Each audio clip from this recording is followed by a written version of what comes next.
Hey Nick, Sean Spicer. I understand there's some controversy brewing about how many subscribers you have on YouTube. You have more subscribers than anybody. Then it's probably the biggest, largest YouTube subscription that anybody's had. But also it's not numbers that matter, Nick. And I know everyone's going to quibble over this, but it's content, it's quality, and your subscribers are amazing. They're great.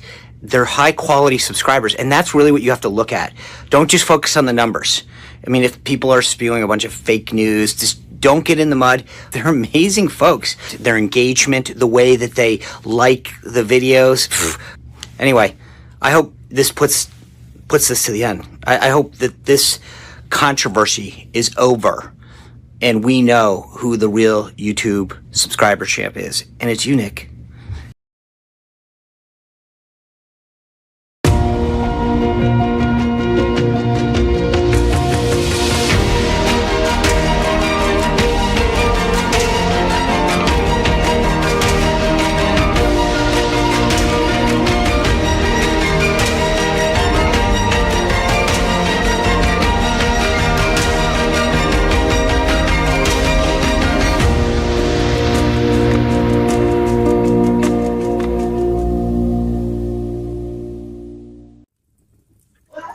Hello. Welcome everyone. Wow, that cough is really starting to get annoying. I'll put the shield down. We do have the commander here, but I'll keep his shield down because the camera's off. So hello, Lance. How are you? I'm doing great. Yourself? Doing good. Let me deal with that echo there real quick. That was my bad. So doing good. Good to see you. Lance was critiquing my taste in music. Freaking son of a, like, I work and all I get is, you could do a little better music in the beginning. Of course, the last time you chose a song, though, oh my God, everybody was like, I love this music. I was like, what the fuck? I never even heard of this. But you seem to have much better taste in music than I do, so. I just may have heard things that you haven't heard, and I'm sure it's vice versa. You've heard things that I have never heard. That's probably fair. I think exposing yourself to new and different kinds of music is a cool thing. Well, I'm a fan of exposing myself, so absolutely. Anytime, you know what that is. Let me go back. But it's not since I was a kid, okay? It's like I mostly grew out of that phase. Mostly. Don't ask the neighbors. At any rate, they lie anyway. Oh, dear Lord. Everyone will have to forgive this cough, too. It sounds bad. It's not. And I appreciate it. I've had people in my DMs like, you got to go to a doctor. You got to go to a doctor. It's allergies. Allergies, postnasal drip, cough. There you go. So there was only one allergy medicine that ever worked for me. Ever. It was called Traumaton. Love the stuff. And it turns out people were making meth with it, so all of a sudden it's like, I'm willing to pay that price, but apparently public health. So that's it. Never seen Sudafed. None of the other stuff works. None of it. Yeah. Let's see. I got to catch George and Brendan live. Well, no, somebody was talking about. Yeah, the problem is, I'm a night owl. Around 10 a.m. is when or 10 p.m. is when I get my second wind. 10 p.m. all of a sudden, poof, I am up, and it's hilarious because I had a couple sleep studies done. It's biological. There's nothing I can do about it. And my wife was like, no. If you just, I was like, no. There's been studies. There is such a thing as night owls, and there's it's just I'm one of them. They have very different sleep patterns, and she didn't believe me until my eldest was born, and same exact fucking pattern. I didn't realize you could inherit a sleep pattern, but it turns out you can. So, 10 p.m. rolls around, my daughter comes downstairs. Hi, what you doing? It's like, working. She's like, that's good. Want to watch something? And I think any other parent would be sitting there going, it's 10 p.m. You should go to sleep. Now she and I'll stay up till 1, and she'll go to bed, and she's, grades are good, and she's doing good at school. So it's just a different thing, but what the hell was that? Oh yeah, so I miss a lot of, Starsky streams at around 10 a.m. I ain't getting up at 10 a.m.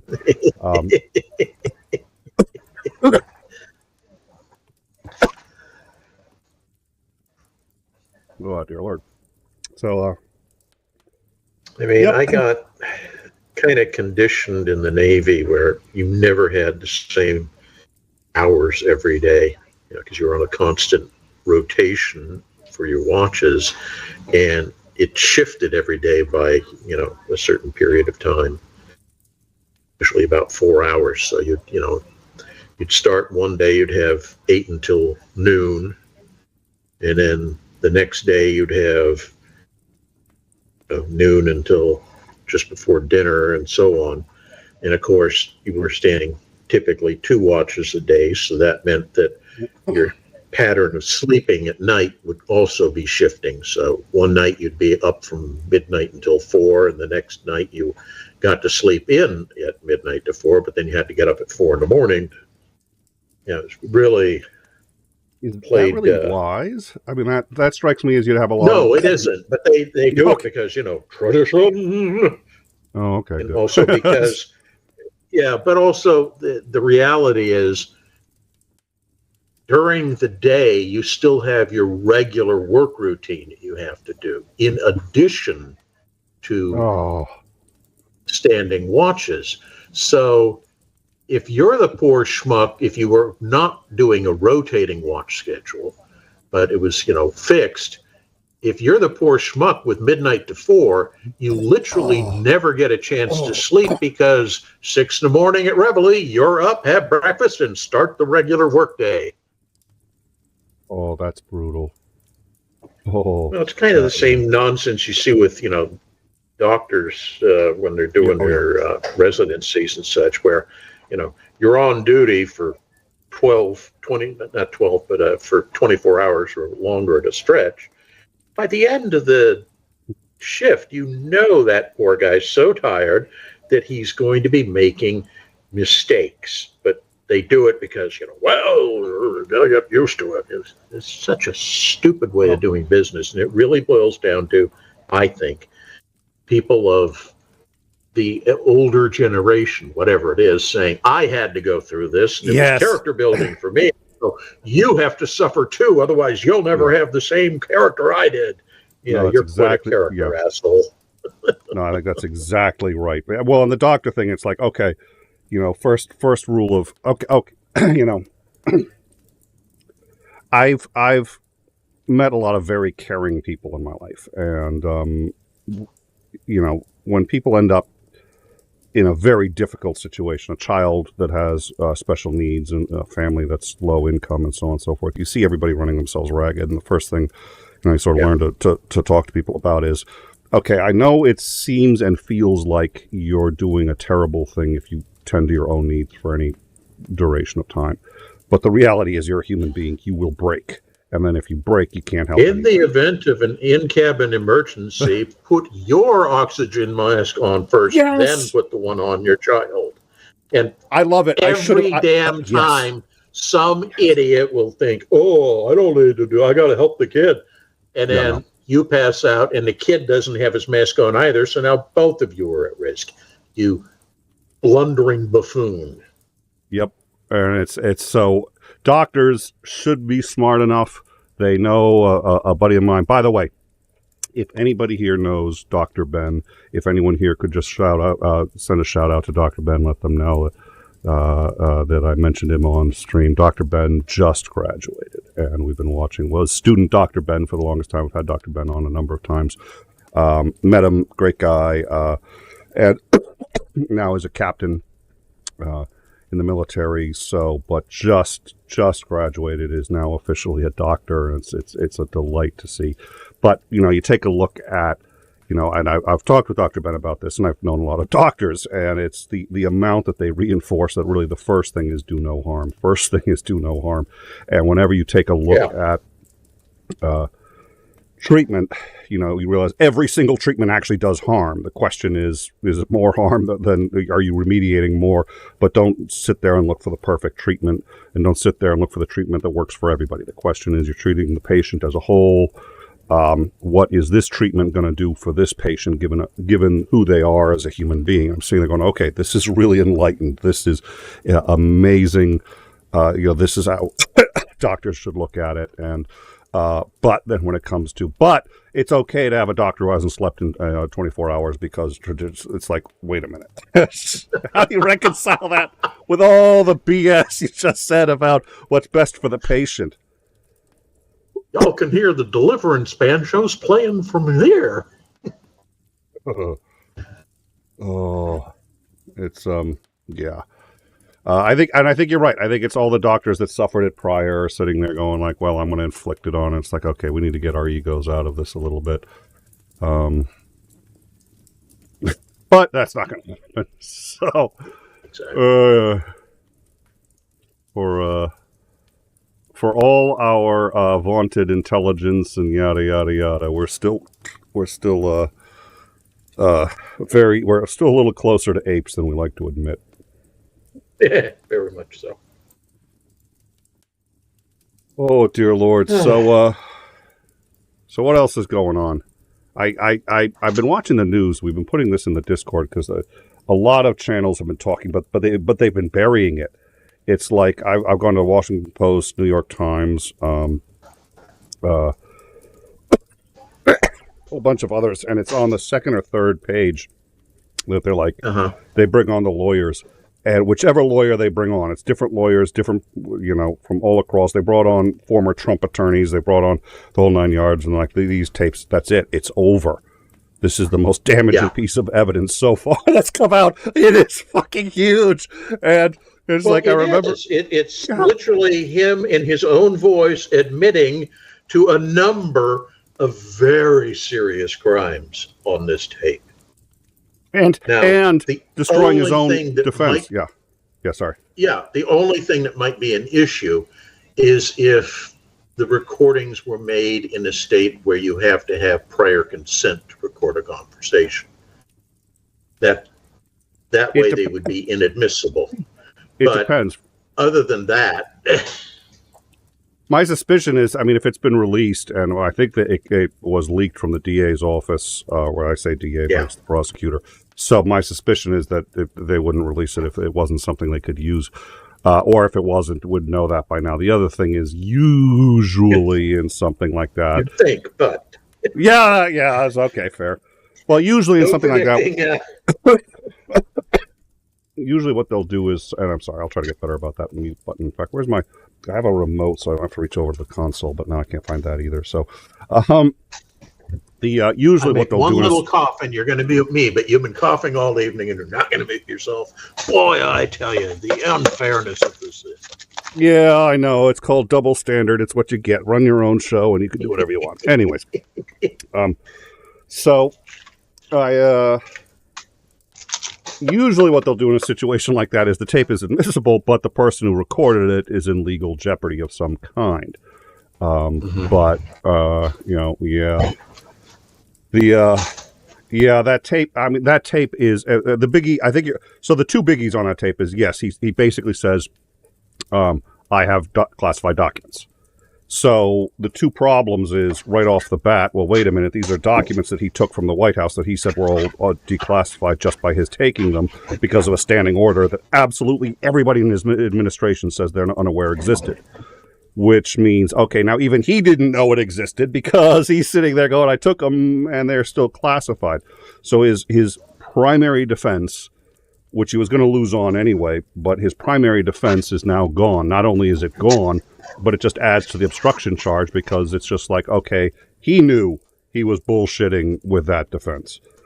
And then to top it off, it's like he's admitting that he took classified documents on that, so he's screwed with that. And it's one of the documents that had already been requested by the National Archives. So when he said he didn't have any documents, he's got tape admitting to having lied to the National Archives. Yeah, the other thing that I found interesting is one of the things that has come out is that some of the classified documents in question are all about potential contingency war plan for conflict with Iran. Yes. And you can't help but wonder, who did you share that stuff with?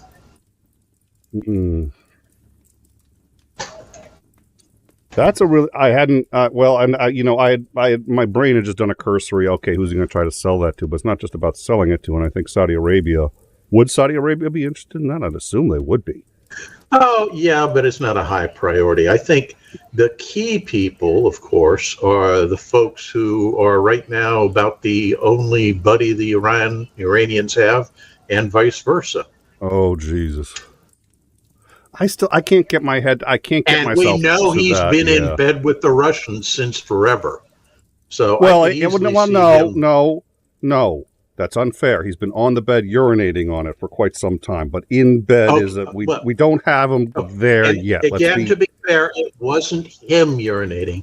It was the hookers, the prostitutes urinating. Okay. Oh, well, this is the classic show where you got to get semantics, my friend. Semantics. Nope, you're right. Thank you for the correction.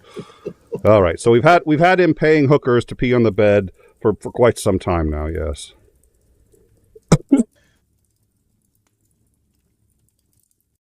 I figured what I'm going to do here, I can mute the external mic, but not the internal one. So I'm going to amplify the sound on the inside so that you can hear me cough really, really loudly, but it's not going to bug anyone else. Ooh.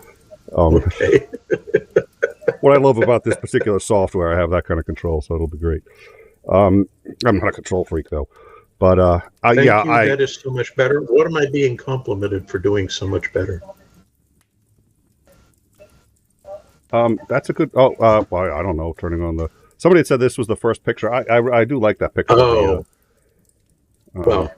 Yeah, probably just. I was engaged in super secret activities that no one should be allowed to see. Well, nobody. Well, I think most people would pay not to see, is my understanding. Folding laundry. Was it classified laundry?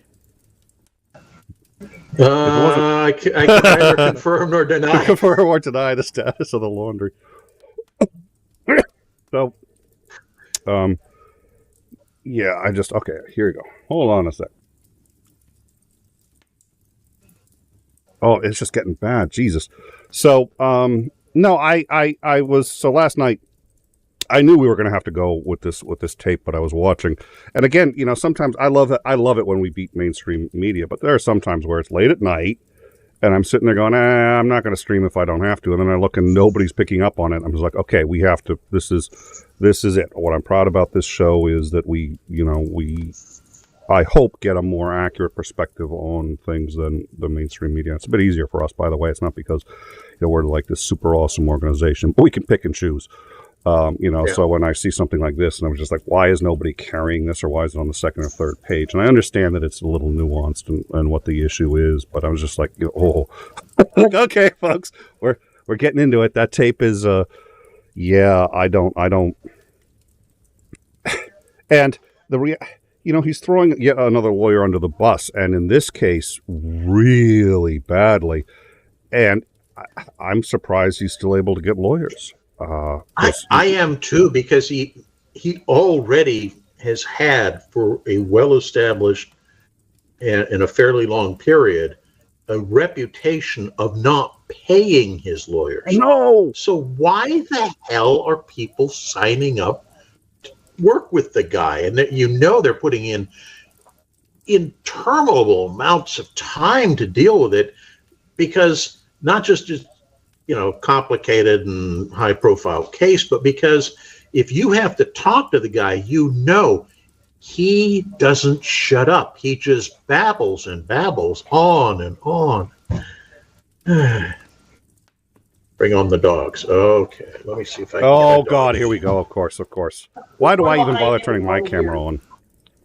Zuko's right there. Oh, Zuko's here? Hiding under my chair? Always a stupid place to hide. Someday you're going to get something crushed when I roll the chair back. I won't say what, because he doesn't have them. Okay, come on, up. Come on, say hello to Zuko here. Okay, there's the other one. This little one here that you don't see very often, this is Coco. She will not get up to let you see her. Mm-hmm. We call her our Corgamute, because she's kind of built like a corgi. There's really short little wobbly legs and everything. But she's actually a purebred Malamute. Oh, they are. At some point, you know what? Wonderful opera. At some point, I'll see if I can get Jake on here. He's a black lab. Really, He lets his face slick. Yeah. He doesn't want to get up because he's been having a tough time today. Come on, up. Let's see if you get up. You know how to do this. There you go. Up. Come on. No, not going to do it. Oh. I know. This breaks your heart, doesn't it, Nick? Would you do it for a Scooby snack? Up. Yeah. Up. Yep. There you go. Put it on your chest. No, you can do it. Whoop. Here. Get. Looks like it's a well-trained dog not to jump on people. And I was like, you're confusing me. Oh, no. This guy, anybody comes in the house, he jumps on them for the next 30 minutes. Come on. Up. Let's go. Okay. I don't want to get up. Let me see if I can get Wow. the Let Nickster. me take this guy with the cookie, okay? Yeah. Come here, Zuko. Come here, Zuko. Come on. Nico, Oh, there they are. I'm trying. Here's Zuko. Come here. the big guy wants to come. Come here. I'll give you a cookie. Up. Oh, yeah, I know. You're being very grousy today. There. Oh my God. There we go. There's the big Oh dog. my God. Oh, all right. Here we go. Hold There. on. Here's your cookie, Mr. Fuzz. Here's There your we cookie. go. There you go. I don't know why, something that's smaller than my pinky nail, and he'll do anything for them. Big Fuzzy. There he is. Okay, dog fix taken care of. So Say hello to your there he is. fans. Well, let's see if we can get a face shot. Nope, not going to speak. Well, here's you're what not we can much do. of a. Here you go. If we can just get him to look this way, we can put him on the next thumbnail for the next show where that highlights you. We'll just be like, there. Oh, look at that. Hi there. Hi, big fella. Okay. Lost in interest, we're no longer handing out cookies. There are cookies, whatever. So yeah, the Trump lawyers, the number of people who've worked for Trump that are either losing their licenses, facing jail time, or been thrown under the bus, and you don't get paid. Now he's So you're gonna work for free to maybe lose your license and or get, and it's I don't know where. Oh yeah, but it's not just the lawyers; it's everybody who is in contact with the guy.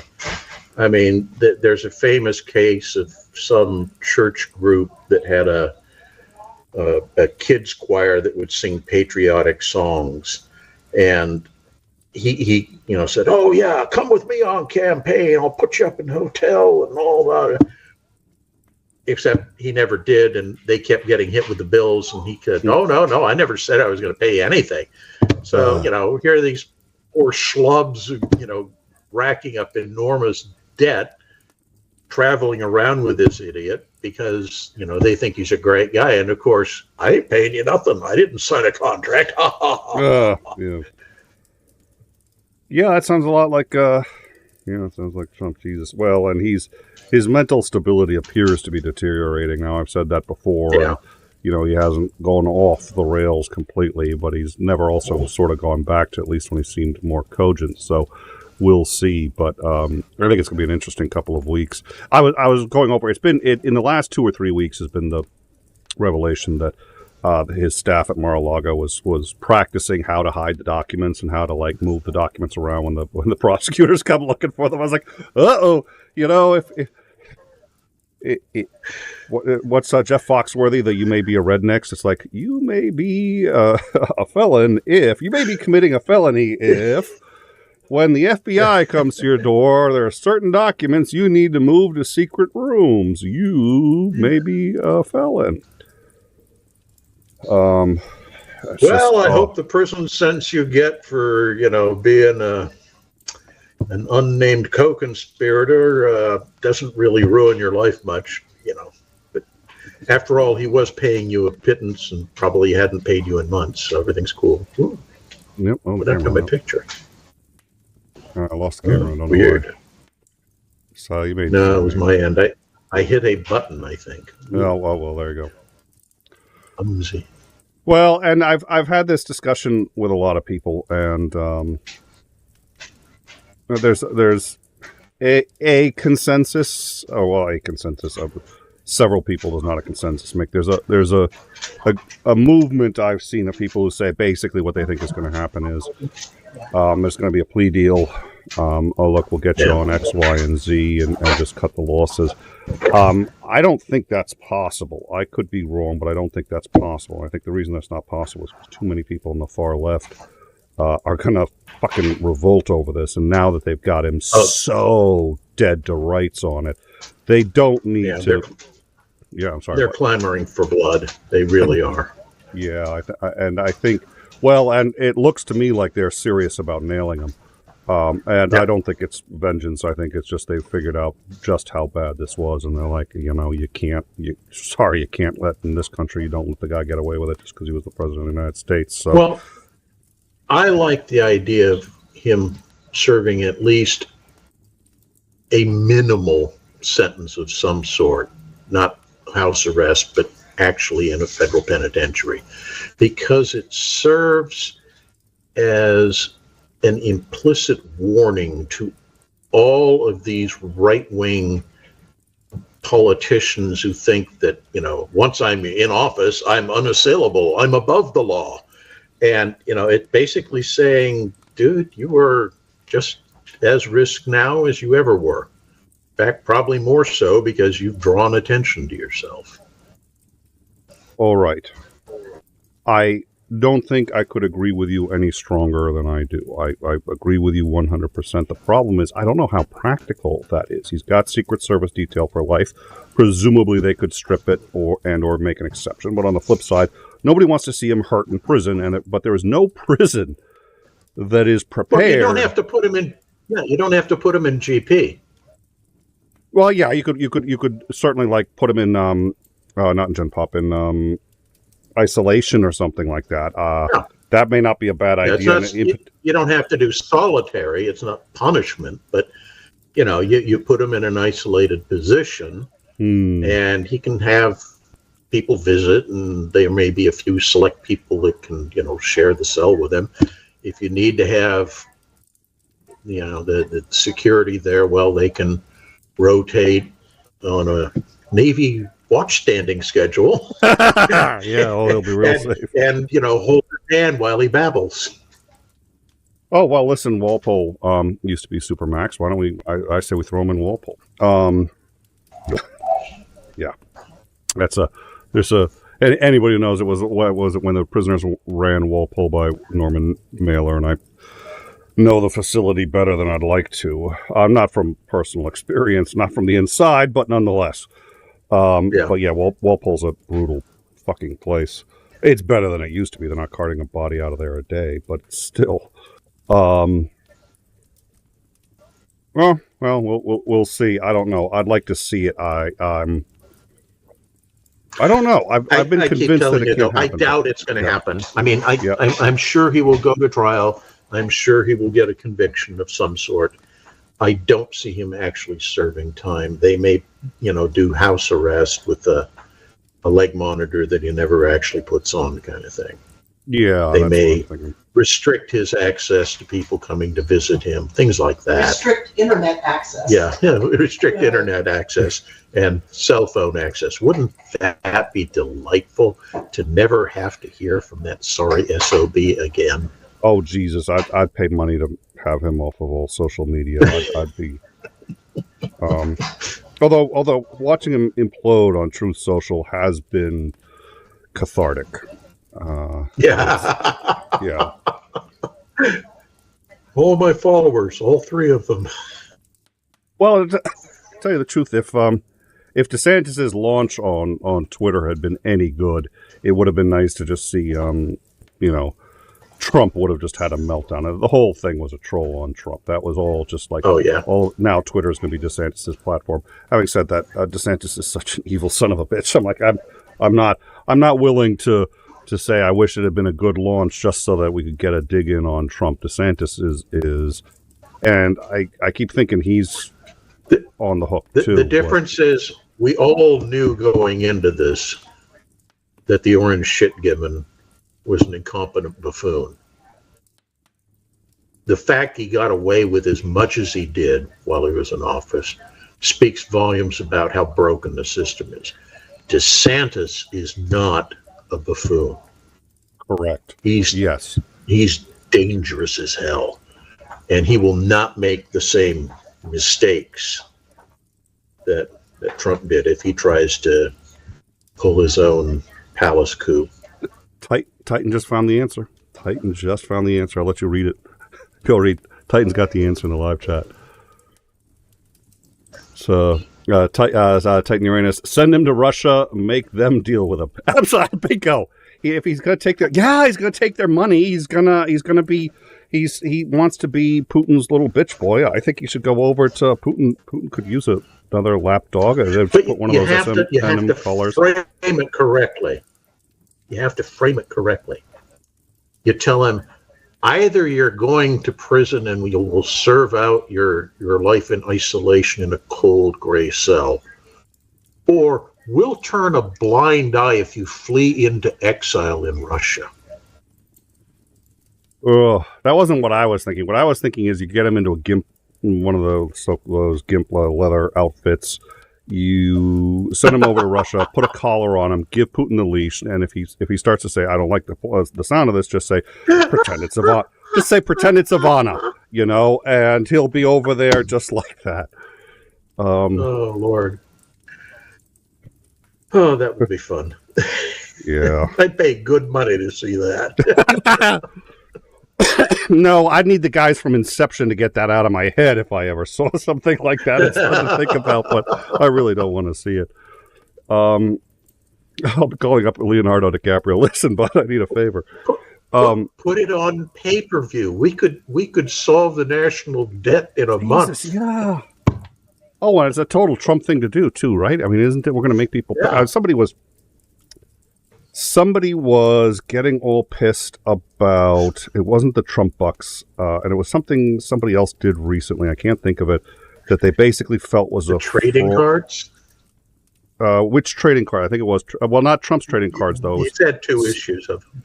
Yeah, well, somebody on the left did something stupid, and people paid for it and didn't get what they paid for, and the Trumpies were all going, "Oh, you see," and it's sort of like, well, wait a minute, what about the Trump trading cards and the whole, it's just scam after scam. I don't, I'm gonna have to look it up now. I want to figure out what it was. Oh, dear Lord. Yeah. So it took me a little while. I'd never, early on, I did not think of DeSantis as a huge threat, and I was wrong. And it's got nothing to do with him being more of a threat now that he's closer. Although now that he's closer, you can see it better because he is going he's tiptoeing further out into just outright fucking fascism. I think, first of all, he's... Well, in the primary, for both parties, you go as far to the extremes as you can get away with. And as soon as you get the nomination, you rush back to the center at the fastest pace you possibly can. Yep. Well, he is scary, and watching what he's been doing in Florida, turning it into its own country almost, and a pretty medieval one as far as I can tell, and that he's gotten so little pushback, and I get that's what stuns me is how little pushback there's been on this. Not just, court systems or whatever slapping him or whatever, but corporate America just tiptoeing around, oh, we don't want to make him angry, that kind of stuff. It's like you'd think that virtually any corporation would say, okay, complete total boycott of doing any business whatsoever in the state of Florida. No conventions, no sales of our products in that state. Just destroy the place. Who'd have thought Disney would be on the front lines of that fucking fight? Yeah. And I mean, they are fighting, but they're doing it so quietly. Well, they're still a business, right? I mean, they're not there to save Yeah. American values and, whatever. I'm thrilled that they're fighting as much as they are, but that was the thing, too. It's like all of us wanted to see, what was it, the voting machines that they settled, and it ended up with the... Yep. Everyone wanted to see the voting machines case continue because we wanted to see all the Fox News dirty laundry, but no, they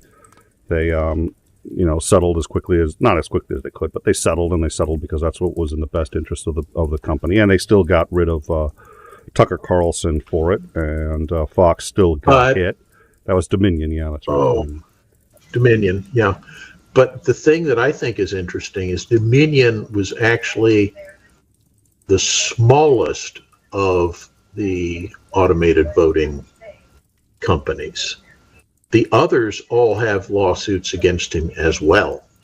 Well, I know Smartmatic does, and it's for about 10 times the amount. It's even more than that. So they're still, that's absolutely correct. But it's going to be 2 or 3 years before that goes. I'm not patient when it comes to watching Fox News get dismantled. The way to hurt a Republican isn't to kick him in the balls, it's to take his wallet away. It's, yeah.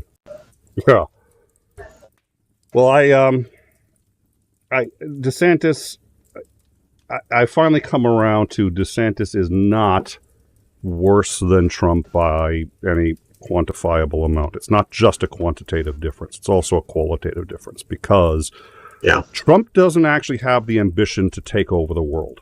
He loves the idea of being boss, but he doesn't actually love the idea of being bossy. He doesn't love the idea of just implementing laws. He just likes the idea of everyone knowing he's boss, recognizing he's boss, and all hail the king, and then go ahead and do whatever you want. Trump Jr. called up 𝐓𝐢𝐬𝐷. I forget who was their first pick for, it may have been McCain. I forget who was their first pick for VP. But he was calling VP saying, how would you like to be the most powerful vice president in American history? And the reason was because Trump doesn't want to do any of this shit. He just wants the credit. DeSantis wants to do this. DeSantis absolutely wants to have his hand in every one of these pies, and he wants to turn all of them fascist. Trump absolutely has fascist tendencies. I think fascist is probably an appropriate label. But having said that, Trump's in minor leagues compared to, what I think DeSantis could and would be if he was given the opportunity, and he's smarter about it, which is the real fucking problem. It's interesting that you were saying that because a number of people have said that Hitler was kind of the same way, which is that he loved the idea of being the man in charge, but he hated the idea of doing any of the work associated with that position. So he kept deferring it off onto other people. And because he was scared of having somebody who would be an actual competitor, he always made sure he hired the most incompetent jackasses around him. And it's one of those cases of what if they'd actually had competent people in charge? Would we all be speaking German today? Well, it turns out, in my understanding, you would know better than I, my understanding is actually his generals were extremely competent. He just ignored all their advice and decided he was going to do it his way. And it turned out it worked for a while. So he thought he was a genius because he could just, it's like the generals say, okay, we're going to pace ourselves. And we're going to, no, we're going to take everything as quickly as possible. They're like, no, you're going to get wiped out. He goes, takes everything. It's like, Yeah, you find actually it's even weirder than that. It's like they invade Russia and they're doing spectacularly well. And so he decides, because he was the one that came up with the idea of let's invade Russia, that he must know everything. And the predictable moment, that things start not going perfectly, he starts firing the same generals who've been the ones that planned this very successful operation. Because, I can make this happen. I know more than you do. Yeah. And, it's the same thing has happened in Russia in I think it was 15 or 16, when the Tsar takes over running the war because obviously my generals don't know anything. You've never served a day in uniform in your life, you buffoon. And, predictably, as soon as he was in charge, everything went to hell in a handbasket. Well, at the time, the best tanks were Soviet. And so the generals are telling him, listen, let's take over these factories, make Soviet tanks, and they'll be German now. We're making them. And we'll go, like, no, we're going to retool all of these factories and make German tanks and lose that. And there was also this pride in I think you and we've had this discussion before. One of the things, the butterfly effect is I love it. It's chaos theory, essentially. It's if you take us being here is a result of an incalculable number of long shots. The fact that you and I are having this conversation, if even one of the great go-to examples, if your parents if your dad had a cup of coffee, on the day you were conceived, somebody else, another sperm would have made a different person, yada yada yada. There's just any number of, if the temperature had been hotter, colder, any number of things. It's nothing but a series of long shots. And so if you look at it wrong and you sit there and you can mistake it for like divine intervention or divine, it's like, well, that tree missed, ergo. So I'm divine a huge design. Yeah, exactly. If you're looking at it backwards instead of forwards, from where we are backwards instead of realizing how we got here. But you and I are going to have to do a show, and I used to have a whole bunch of these. I now only remember a couple. Dunkirk is one of them, just because, to the best of my knowledge, nobody knows entirely why the German army stopped before taking the beach at Dunkirk. If they had, we probably would have lost the war. If the wind had changed at the wrong time, we'd still be, let's say, what we'd be speaking English, but we'd be speaking British English. And then my favorite is Giuseppe Zengaia. We actually do know why they stopped. Oh, why? Okay, that I do want to know. So tell me that in a second. What we need to do is get a list of these 1 in a million shots that if it hadn't happened, my favorite is Giuseppe Zengaia. It was there's Mayor of Chicago is going to speak. I forget the name of the hotel, ballroom. There's a janitor who's putting out the chairs and notices one of the chairs that he puts out for the audience to sit in is wobbly. He says, this is no good. So the guy puts it in the back, grabs another chair, better chair, puts it in place. Now, he didn't have to do that. How many times do you really? It was one chair. Most people would have just left the chair and whatever. But no, he goes and replaces it. Giuseppe Zengaia decides that he wants to assassinate FDR, who is at that point president-elect. And FDR is in there with the mayor of Chicago. Giuseppe Zengaia gets up on this chair, can't get a clean shot. It's wobbly, the whole 9 yards, misses, kills the mayor of Chicago. FDR survives, no problem, continues. But if FDR had died, his vice president would have taken over, and he was staunchly against the New Deal. So New Deal would not have gone through, would have taken longer to, and that was the whole premise of, or what's his name's science fiction series, Man in the High Tower, is that Giuseppe Zengaia actually had his target, and we ended up losing World War II, and we're all either German or Japanese by that point. So that's an example of all of history changing on the most, and it happens all the fucking time. It's just like history is the flip of a coin. I know. It's an infinite series of coin flips that, had they gone differently, we'd be in very different realities. So at some point, just get thinking about this in the back of your head. I'll get thinking about this. Let's you and I start writing down a couple of these that we know. And we're going to do a show on these coin flips of history and just go through like, okay, somebody did something stupid or completely inconsequential. The radio went down or the radio didn't go down or whatever the hell happened. And all of a sudden, somebody won, somebody lost. And we'll just do a show on the random coin flips of history. Now, Dunkirk, I had always assumed, or the way it had been explained to me was... Before we get to Dunkirk... Okay, please. There's a game that does exactly what you're saying. Really? Yeah. So what it does is you start with the timeline, and they have X number of critical events. I can't remember how many it is. It's been a while since I played the game. It's a card game. Anyway, each card has two sides. There's the changed history and the right history. And at the start of the game, you randomly flip a few over, and the idea is you roll the chrono police going back to restore the timeline so it's not crazy. The trouble is, as you flip things, it causes other things to flip, and everything gets really chaotic very quickly. You can win the game and restore the timeline, but it's very difficult to do. So, if anybody knows what this is, and honestly, if you could just take the events listed in that game and go through those just one at a time and discuss what was the impact of this one decision. It's fascinating. The name of the game, by the way, is Chrononauts. I've heard of that.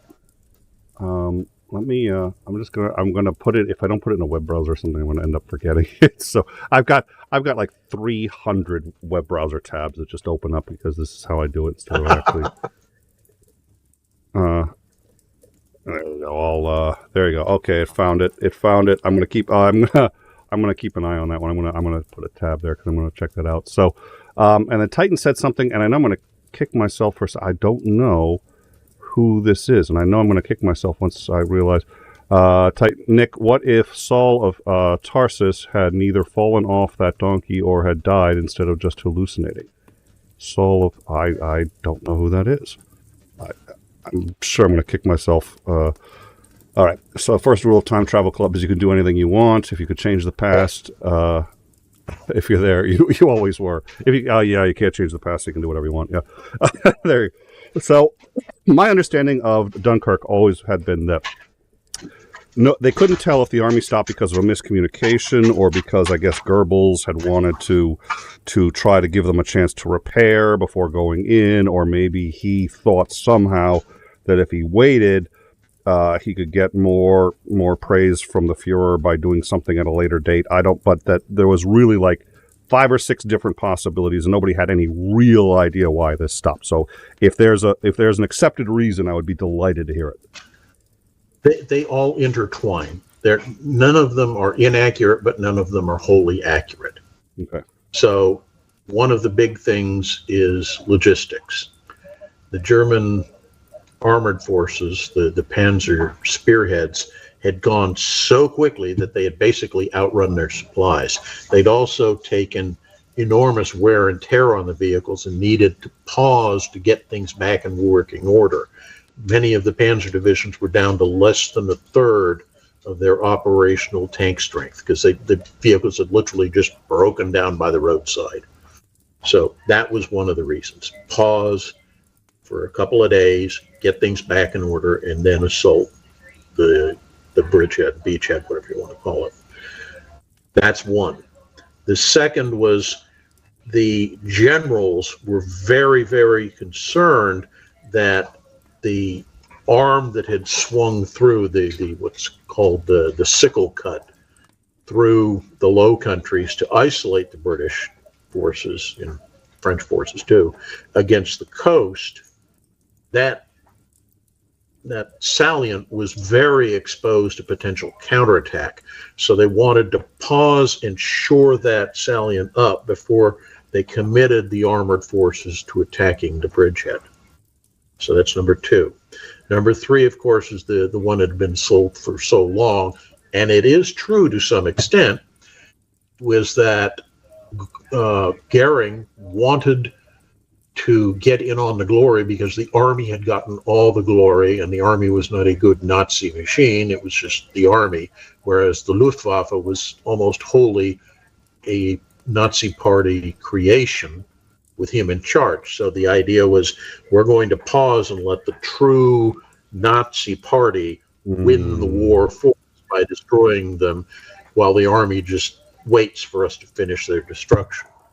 All of this combines. The other thing that's potentially there, I'm not sure I entirely give this one a lot of credence, but it does have some sense, is that they wanted to not destroy the beachhead. They wanted to contain it. They never had any idea that the British would be able to actually evacuate a significant number, let alone almost all of their troops that were in the bridgehead. The idea was to leave them kind of as hostages to compel Britain into surrendering, to ending the war at that point. Oh, okay. So they were not POWs who could be used as a negotiating lever. Okay. So all of these kind of work together in synergy to explain why it happened. I don't think any one of them by itself is the entire reason. So I think that's important to understand, is that there were a lot of things going on. The situation was very dynamic at the moment, and nobody really had a complete grasp of what was going. So that's why it happened the way it did. But it was just long enough for the Brits to get a significant number of their troops out. So what they don't tell you is that was only one of two. One of only two beaches? Yeah, we all hear about Dunkirk being evacuated. We don't hear about the evacuation from Brittany, which was close to almost the same number of troops that were being pulled out of there. But they weren't under anywhere near as much threat from the ground troops and everything. Well, that's the other. I mean, you've heard about the guy who got on a horse to warn people that the British were coming and traveled, through New England, through like half the border, some 200, 300 miles, on a horseback, warning people that he was coming. And that guy's name was Israel Bissell. The person who we've heard of, Paul Revere, got 19 miles. That's it. He, 19 miles compared to Israel Bissell, but who was it? Oh, the other part of that story is almost as good. Oh, which please. Is that the route that Revere was supposed to have ridden did get ridden. Somebody did alert all the Minutemen along that route. It was a girl. Oh my God, I didn't know that. Yeah. I did not know that part of the story. Yep. Who was she? I'd have to look it up. I've read the story several times, but I don't remember the names. But basically, my understanding was the young daughter or maybe a young wife of one of the people that he did alert just before Revere was arrested. And they saw it happen, and they said, well, somebody has to complete this important mission. So Dad couldn't go because Dad had to take his musket and go muster with his company. So, Betty, right. You go and do it. Yep, I remember this now. Well, and this gives you, and of course, completely lost to history until you really dig deep. Which is, I think, a far more heroic story than Revere. It's an object lesson in how individuals and how they tell a story can so dramatically change the historical view of it. I think it was Henry Wadsworth Longfellow who was was it Longfellow, or I want to say Longfellow. I'll stick with Longfellow until I remember. It's got to be Longfellow. Wanted to write an epic poem about the founding of this country. Knew exactly who Bissell was. Everybody knew who Bissell was. Not many people knew who Revere was, but he could rhyme Revere. He couldn't rhyme Israel Bissell. It wasn't. The name Israel's a problem. He couldn't rhyme Bissell, so he went with Paul Revere. What was it? Listen, children. My children, you shall hear the midnight ride of Isaac Paul Revere. Bissell. Oh, Israel Bissell. Yeah, exactly. It's not gonna work. No, it doesn't. So basically, we have a hero who's a hero only because his name is easier to rhyme. Which is essentially... I had not heard that. Yeah. I figured it was money under the table, him trying to make himself look good so his silver business would do well. No, it was his name rhymed. That was it. It rhymed well. So that was Henry Wadsworth. How bizarre. And what is it? The myth of Christopher Columbus isn't all that different either. That wasn't Longfellow. That was, I forget who, but it doesn't matter. It was almost as It's like, well, let's invent something because it's easier to write than the reality. Oh, dear Lord.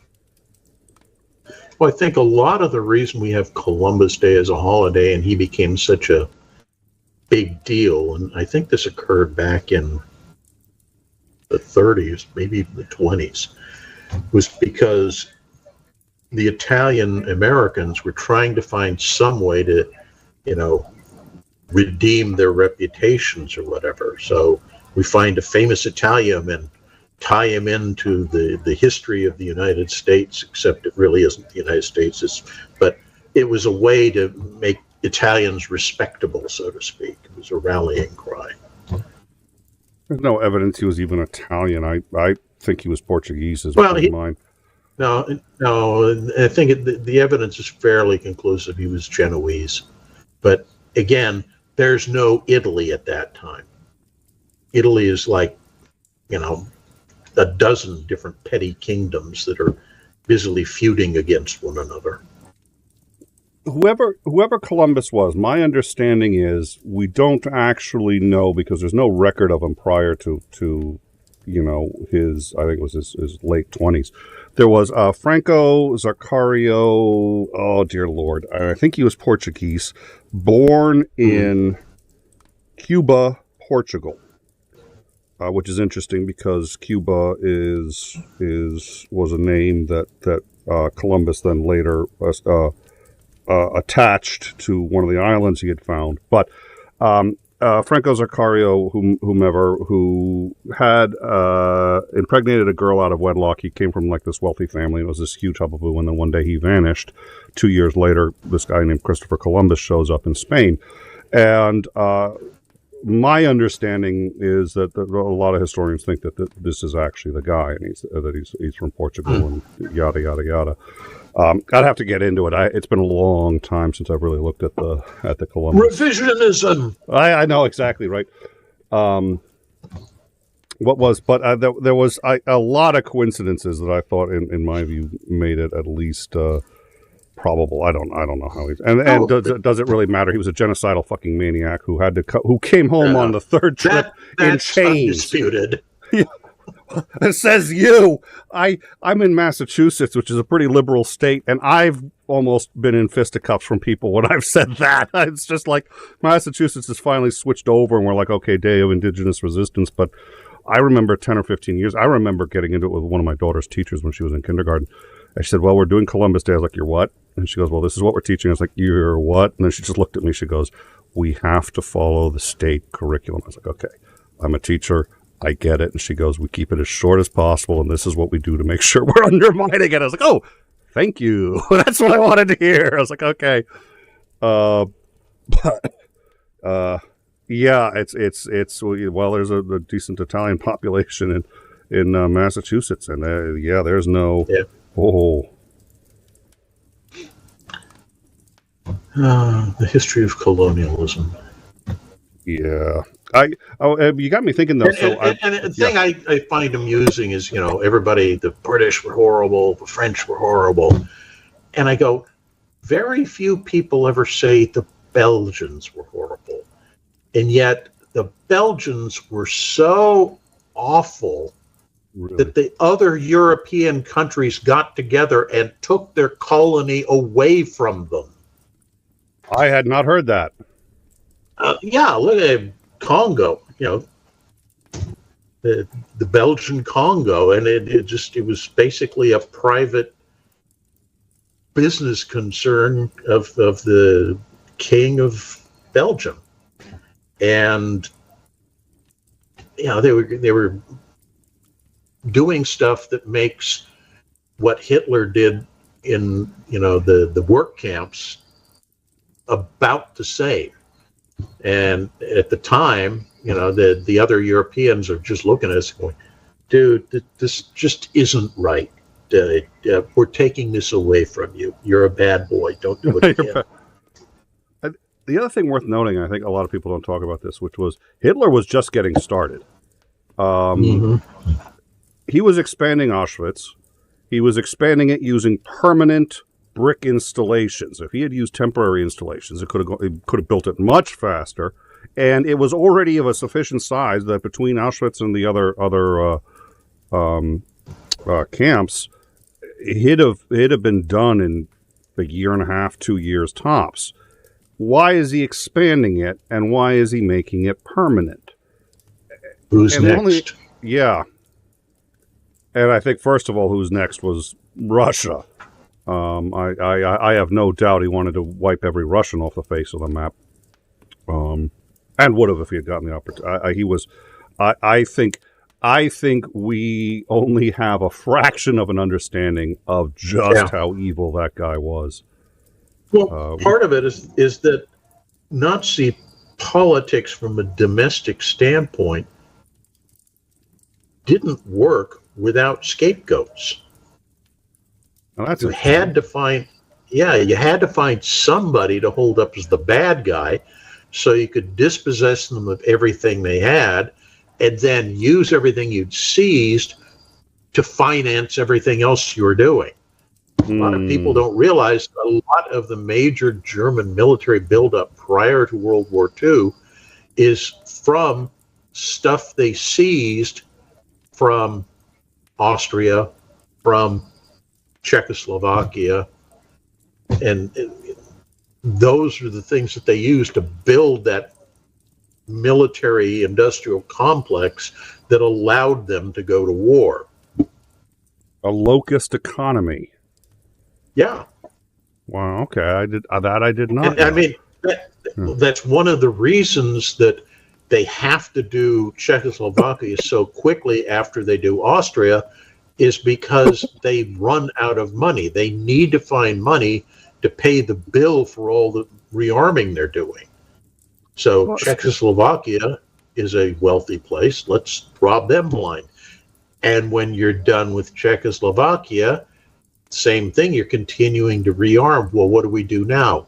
Oh, I know, Poland. Nobody cares about the Poles, and they're pretty wealthy. Let's take Poland out and we'll rob them blind too. Let me ask you this. It's a kleptocracy. Did he have a game plan, do you think, in the end? Because the reality is his strategy, let's assume that he was able to win everything that he wanted to win. You can't keep that up forever. You're going to run out of people. You're going to start feeding off your own people, which I think he'd have been actually perfectly willing to do.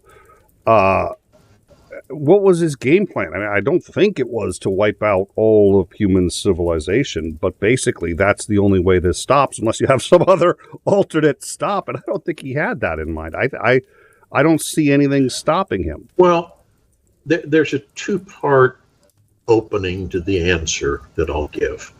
Mm-hmm. And the first is that, did he have a strategy? I would argue no, but then other people would say Mein Kampf maps out everything that he was planning to do. It says precisely what he was going to do. So if you use that as the template, then the question is, well, what would come after the next step had he not been interrupted by the war?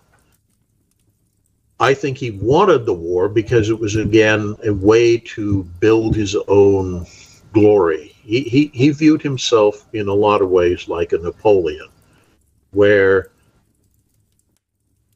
you built a reputation as a great leader because you were conquering other peoples. Your military was so powerful. Now, Napoleon actually commanded his troops in the field in addition to other stuff. Hitler never did that, as we know. So what he's trying to do, because without all these conquests, he's basically a nobody. So he has to find some way to paint his big name on the wall of history. And that's how he decides he's going to do it, is by conquering. And then, now we have to rebuild all of Berlin and make it into, you've seen the pictures of the cityscape that he and Albert Speer had decided was going to be the future Berlin. And it's just monstrosity of gargantuan proportions of, buildings that are bigger than, multiple football stadiums put together, because big is glorious. It shows how important I am. And somebody wrote in here, little man syndrome. Yeah, that's exactly what it is. It's a guy who's frightened that he's not going to be remembered, so he wants to build something. He would, had he been successful as a painter, would he have done all this? Arguably, no, because then he would have found his, okay, I'm going to be the new Monet or Picasso or what have you. I'm just that. Speaking of the coin, right? It's just like, okay, one patron sees a Hitler original and says, "That guy's got talent. You know what? I'm going to fund your. We're gonna make it so that you're the best known painter in Germany," and just gets behind him, and all of a sudden, no World War II. Just.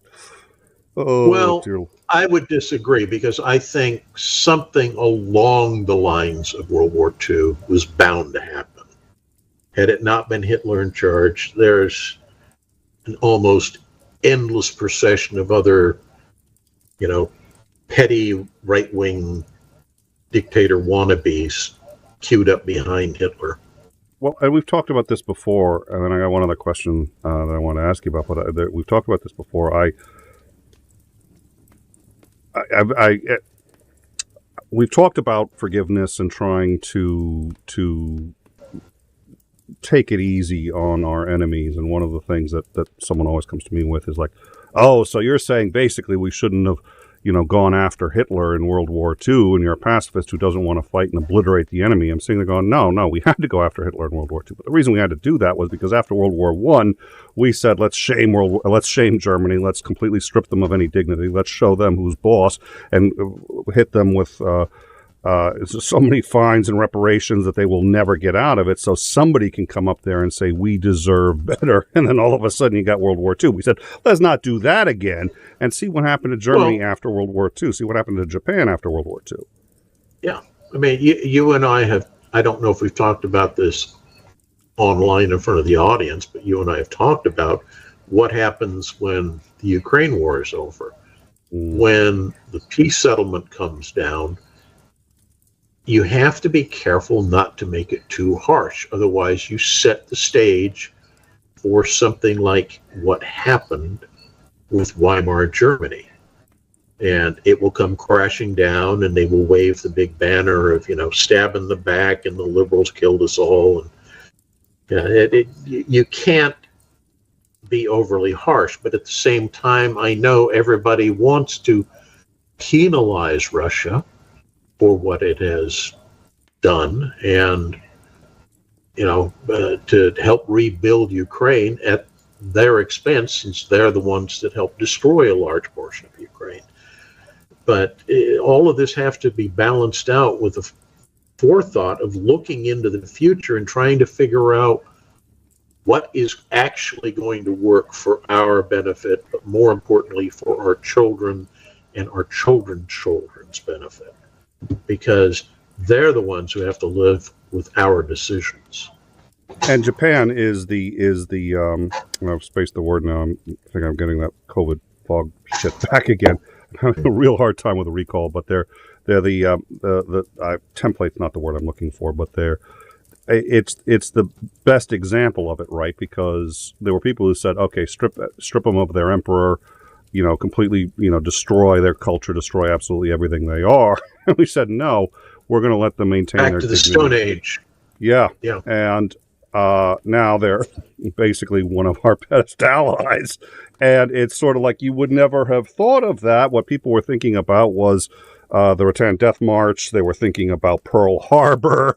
There was a lot of reasons to really loathe the Japanese. But instead of that, pound of flesh, we said, okay. Arguably, about the only thing that MacArthur ever did that I think warrants calling him a great man. Everything else about the guy I detest. Oh, you're gonna have to tell me about that someday. Yeah, I think it's a lesson in trying to see the humanity in even the people that you most despise. Usually, not always, usually ends up working out better than not. But, yeah. All right, so before we go, it says, tell us now. Okay, somebody's asking now. We've got the time. Why do you hate MacArthur?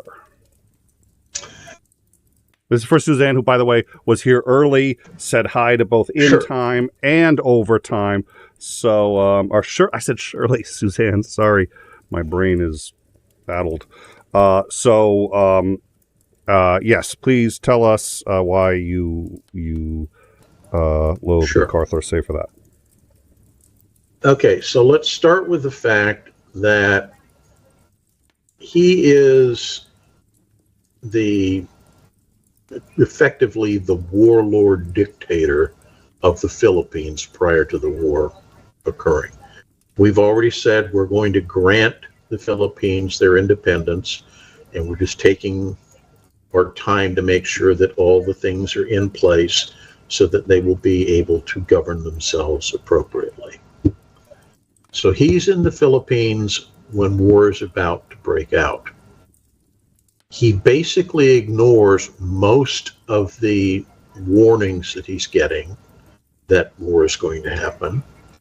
Pearl Harbor is attacked, and it's not for another, I think, 12 or 14 hours before the Philippines is attacked because of, the time zone differences and daylight and so forth. So he had plenty of time to know that we were already at war with Japan. Mm-hmm. He did not put his forces on a high alert. He left all the aircraft sitting calmly where they could easily be destroyed on the ground. He had more aircraft available to him than they had in the Hawaiian Islands at the time. We had been pushing aircraft forward because we thought that was where the main thrust was going to occur. Nobody imagined that Hawaii was going to be exposed. All of that stuff, most of all of the B-17 production that occurred for the U.S. forces prior to the outbreak of war was in the Philippine Islands. All of it destroyed on the ground. Complete incompetence on his part. Then, after the Japanese start landing in the Philippines, he's been told, and he knows because he studied it, the war plan says what you do is you take all our supplies and you go into the Bataan Peninsula, you entrench there, and you hold out for as long as you can. And during that period, the Navy and the Marines and the Army and everybody is going to come to your rescue and relieve the Philippines. As soon as the Japanese land, MacArthur decides, no, I didn't write those war plans. We're going to go my way. So he takes all his supplies, moves them up close to where the Japanese beachheads are, and sends his poorly trained, poorly equipped Philippine army to attack and throw the Japanese back into the water. Because they're just little yellow people. They have no chance of possibly defeating white people. Well, predictably, the counterattack on the Japanese beachhead fails. Where are all the supplies you're supposed to have in Bataan for this up to a year holding out, waiting for the Navy to come relieve you? Oh, they're right next to the beachhead where the Japanese capture them. The Japanese, who didn't bring enough of their own supplies to conduct this campaign, now have all the supplies they need to conduct the campaign, thanks to, and this is the next part, Dugout Doug. So while the war is being fought, I've never heard any of this. Never heard any of this. Yeah. Yeah, that's his nickname from this period, Dugout Doug, because while his troops are fighting and dying in the front lines on the Bataan Peninsula in combat very reminiscent of World War I style trench warfare, he's back in a well-appointed set of apartments on Corregidor advising them on how to conduct the campaign. He can't see any of what's going on, and he's not getting a lot of communications about what's going on. He's just sitting back and running things, because that's what great men do, is run things. And then when it becomes completely apparent that it's all lost, does he stay and hold out with his troops? No. He arranges for the last few boats leaving to take him and his family to Australia, while all the GIs are trapped and then go on the Bataan Death March after they're forced to surrender. And he leaves General Wainwright, who is basically the commander of the U.S. forces in the islands, to take the brunt of the blame for why we lost the Philippines. Jesus. And then, of course, we get the magical "I shall return," which was his way of, oh, well, you can't fire me now. Because I've vowed to, yeah. Right. And then when he's in charge of the Southwest Pacific region, it's the same rear area headquarters thing. He never goes to the front lines. The army is just dying in droves. And it's not due to the Japanese resistance so much as it is bad logistics, the horrendous tropical diseases of fighting in the jungles of the islands and in New Guinea. But, occasionally he'll take a plane, fly into a rear area, get up there, wag his finger at whoever's in charge, and then say, if you don't fix this in the next day or two, I'm firing you. And then he flies back and dutifully in the next day or two, regardless of what happens on the actual ground, fires the individual. Oh, that's it. Yeah. And so basically, he's going there and he's saying, you need to follow the plans I laid out for you. Don't be like MacArthur and do what you want. You're going to do as you're told. Yeah. Yeah. Oh, yeah.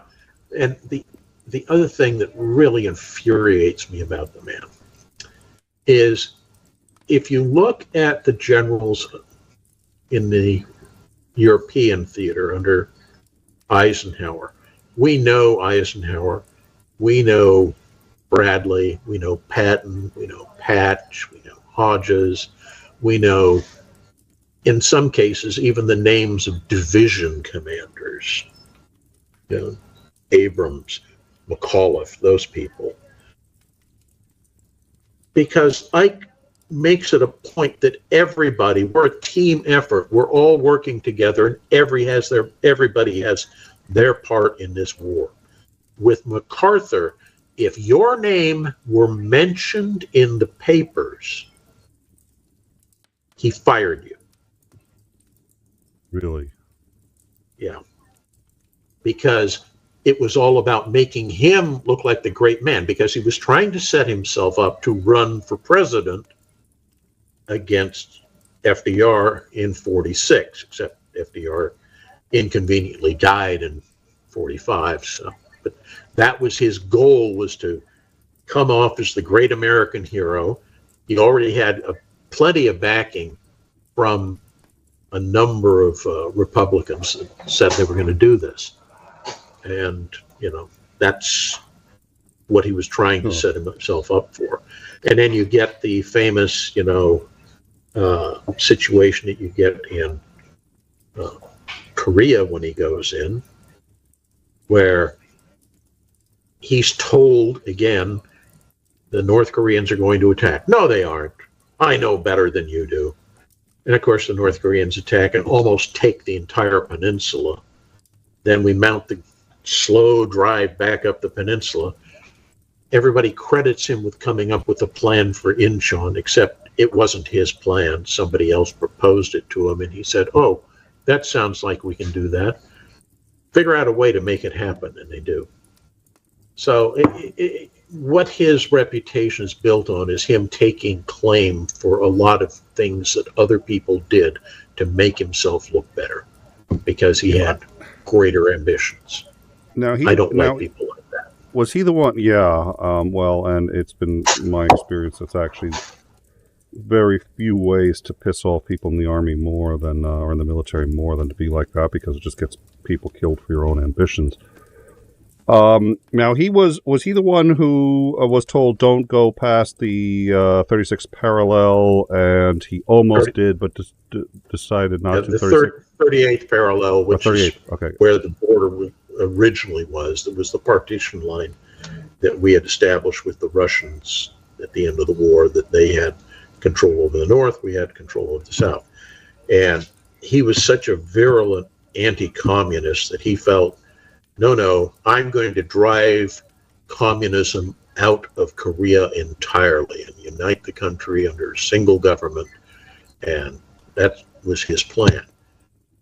And I think what his real plan was to get us in so deep that we would also have to fight a war to liberate China from the communists.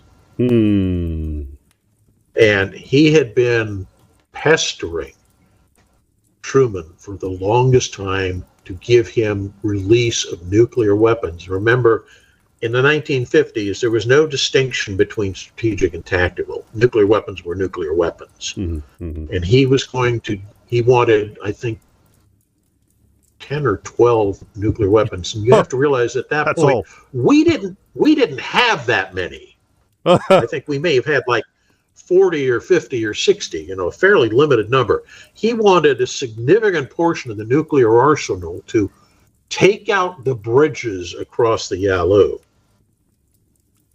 Well, that's an interesting use of it. Had nothing to do with taking out the bridges across the Yalu. It was really, I want to bomb the airfields that the Russians are operating their aircraft from that are in China. And that will bring China and Russia into the war, and we'll have this great anti-communist crusade, and I will be the hero that saved the world from communism. Dear Lord. Yeah, well, okay, so he was much worse than I knew. Yep. All right. Well, so one last question, I think, before we go, but this is going to be a classic Nick Soutter question, so it'll be about a half hour to answer it, I'm sure. So I read, and you read this from time to time, Putin in a bunker, terrified, yada, yada, yada. But you don't usually see that from particularly credible news sources. But as I've been going over the news for Ukraine, I've noticed an increasing number of sources saying that he is actually, that the attacks on Russian territory have rattled him. And from all reports, they've certainly rattled a lot of people in Russia, and they haven't been able to stop the fighting there. And I don't know if it's threatening to get any worse, but it's certainly having an impact on the Russian psychology. Yes. Do you think he's rattled by any of this? And if so, are we looking at really, we've always talked about his days are numbered, but we've been talking about them numbered as in, a year and a half, 2 years, maybe even 3 left, who knows? Are we down to talking days and or months? Is he rattled, or is all of this just now it's business as usual? I think it's business as usual for the most part. I mean, he's not under any personal direct threat from, the Free Russian Army or whatever they're calling themselves. I think, as always, my feeling is this ends in some sort of overthrow of the government, whether it's a palace coup and you put some other oligarch in charge of Russia, or something along those lines is what's probably going to end this. Because I don't think he can end it himself. I mean, we've had people online who you interviewed who said just the opposite, I think. They said that they thought that, no, he could end it any time he wanted to. Because retcon, the Big Brother retcon. Yeah. I don't disagree with that, but I think it's unlikely, because he's kind of invested his reputation, his future in all of having this come out successfully, and to call it off after these horrendous losses of not just personnel and equipment, but economic well-being of the country. I don't think he can back down. So at some point, he goes away. We get the opening that hopefully will be what causes people to put an end to the fighting, and we come to some sort of negotiated settlement. I know that Ukrainians and Starsky and Zelensky have all said, "Oh no, these are our baseline demands, and if these aren't met, we're not going to end it." But the longer this goes on, the more suffering and damage is caused to their country. At some point, they're going to have to realize that they aren't going to get everything they want. They'll have to compromise on some things, because that's the reality. The only other way to end this is Ukrainian troops parading down Red Square, and I think we all know that's not in the cards. So it's a question of how soon that's going to occur. Starsky, when we were talking to him some time ago, said he did not believe that the war was going to end this year, and this was back last year when he said this. Yeah. I remember. And he thought 2024 would be the end. I think it's too early to say, but if it is 2024, it'll be towards the end of the year. If it is, I suspect this may carry on into 2025. Jesus. But we'll see. I mean, if the Russian army simply collapses when the big offensive starts, yeah, all bets are off. But, making those kind of predictions, hell, we were predicting Ukraine was going to fall within a week, 3 days, some people. Yeah, look at where we are now. So you in war, you cannot bet on things as if they're a sure thing.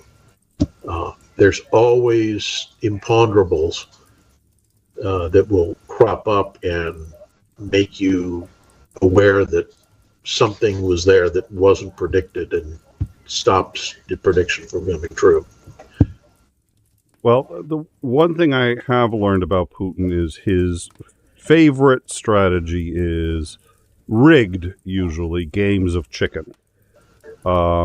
He loves the let's put our dick out on the table and see who's got the bigger one. And immensely dangerous, and because I think he's a sociopath, not the kind of guy you can easily beat in a game of chicken, because he's really willing to lose everything to win, and that makes him, it's a dangerous strategy, but when it's working, boy, does it work. And I think he's a primary example of that kind of thing. But that's also the kind of strategy that means he really, it's every time something's not working, the answer is double down. Every single time. That's the only strategy that he knows. So I don't at this point, honestly, the only cards he still has in his hand are, let's lob some more missiles, and the omnipresent, ooh, I have a joker in my hand. I can play this joker and end the game at any time. Will he play the joker? Because who knows? That's something that we all have to factor into our planning. But the big red button is not something anybody wants to see pushed. And as long as he continues to feel that it's safe enough for him to keep threatening it, we have to worry about it. I think the West is finally, I won't say waking up, but has woken up to the fact that this is, to all intents and purposes, a proxy war for the grand NATO-Warsaw Pact confrontation that never occurred. Mm-hmm. So they're finally shipping in the hardware, providing the financing and the training that the Ukrainians need to successfully prosecute the war, hopefully to a victory, as opposed to a stalemate. How long before Ukraine? Okay, so let's assume that they don't have equipment troubles. I mean, I think they're always going to be at least short of ammo and always want more than they've got. But let's assume that they're mostly covered with that. I have to believe there's a limit of manpower. There's some volunteers going to help fight on their side, but they're not. The population there is decreasing, not increasing. At what point does a lack of troops become a problem for them? The same issue applies to the Russians as well. We forget that. The Russians do have slightly over 3 times the population base, but how much of that population base is something they can actually tap into to send to the front? That's another issue. It's increasingly becoming evident that they're kind of scraping the bottom of their barrel at this point. We know the Ukrainians are close to that, but they're doing a much better job of managing the exchange rate. The other part that I think is interesting is because we know the medical care of the two armies are so radically different, you're getting a number of Ukrainians who, after they're injured, are able to return to service. For the Russians, I suspect a significant number of the dead are actually individuals who could have been saved had they actually had a robust medical service and tried to, do that. But, that costs money. Why do we bother helping people who are hurt? That's not important. Oh, and we've heard so many stories of that where Russians too have said that they've seen someone shot and they're like, okay, this is eminently survivable, but they need medical treatment. And 3 days later, the guy is still in agony, no morphine, no nothing, just waiting until he finally dies from a wound that could have easily been prevented. Yeah,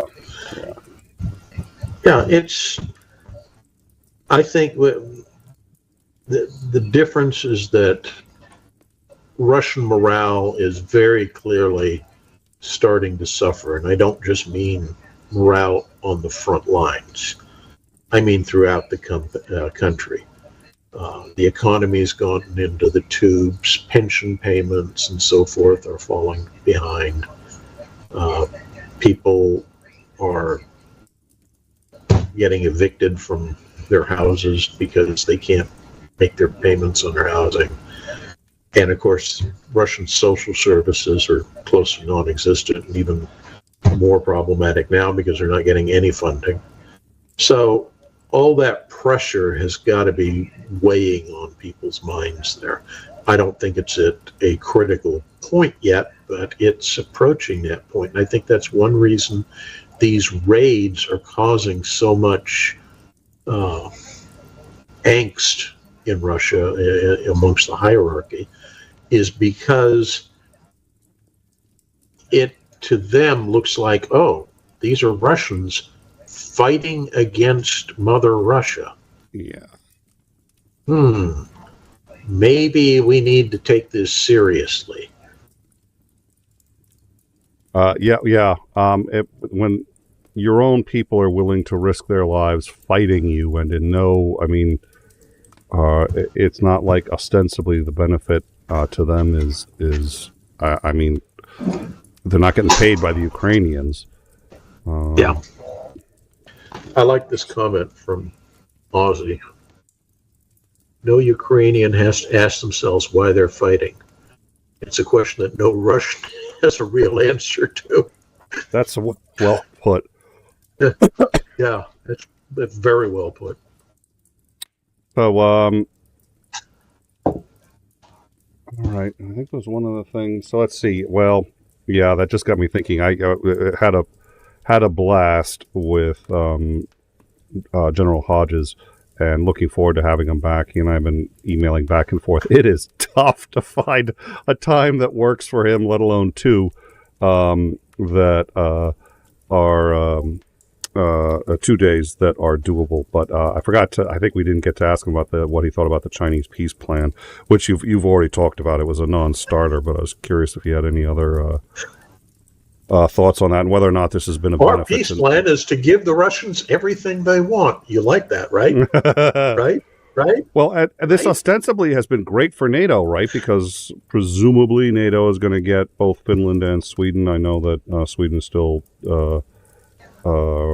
being held up by the Turks, but we'll see. I did want to Suzanne put this in the live chat, and it's New York Times. Senate passes debt limit bill.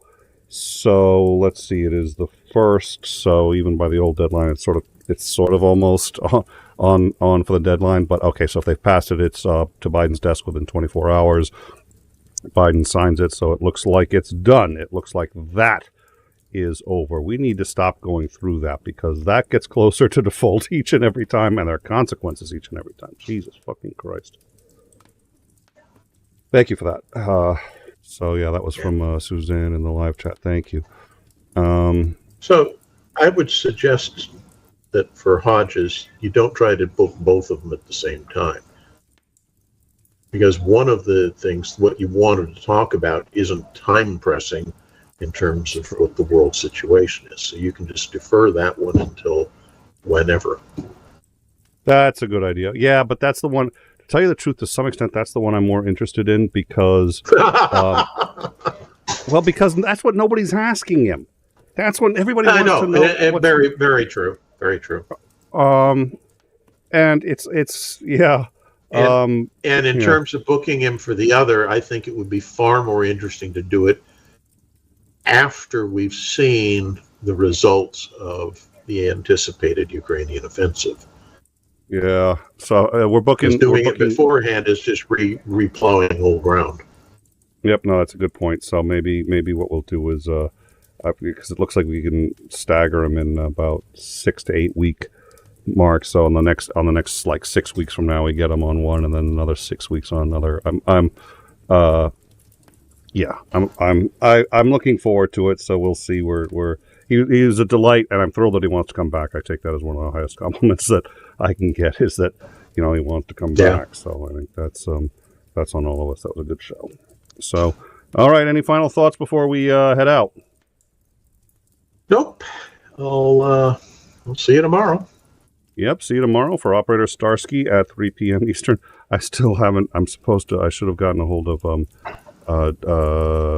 Ukraine Matters, Georgie on Ukraine Matters. I still haven't done that, so maybe tonight I'll drop him a line. Otherwise, I'll forget. It'll be like an hour before the show. Oh, by the way, but we'll see. Been one thing or another. So yeah, see you tomorrow, 3 p.m. Eastern Standard for Starsky, and we will probably be simulcasting that. That will be on both in time and overtime. That is just sort of a nightmare for all of us. But on the flip side, we are now less than 90. Less than 90. No, I'm gonna mute you there. I'm getting background noise. Less than 90 away from this hitting 1,000, and that's an important benchmark. Once we hit 1,000, it's a lot. So a lot of our problems go away with this channel. So like and subscribe if you haven't. Share, that always really helps us out.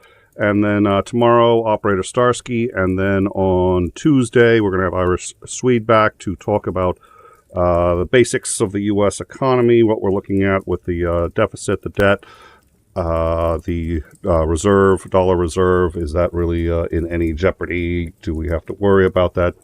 How soon before the debt becomes a huge problem, if it's not already, and all of these other good things, just sort of a basic primer on the status of the U.S. economy. It should be an interesting show. So we will see you all tomorrow. Lance, thank you so much, and I look forward to seeing you tomorrow. Good night all.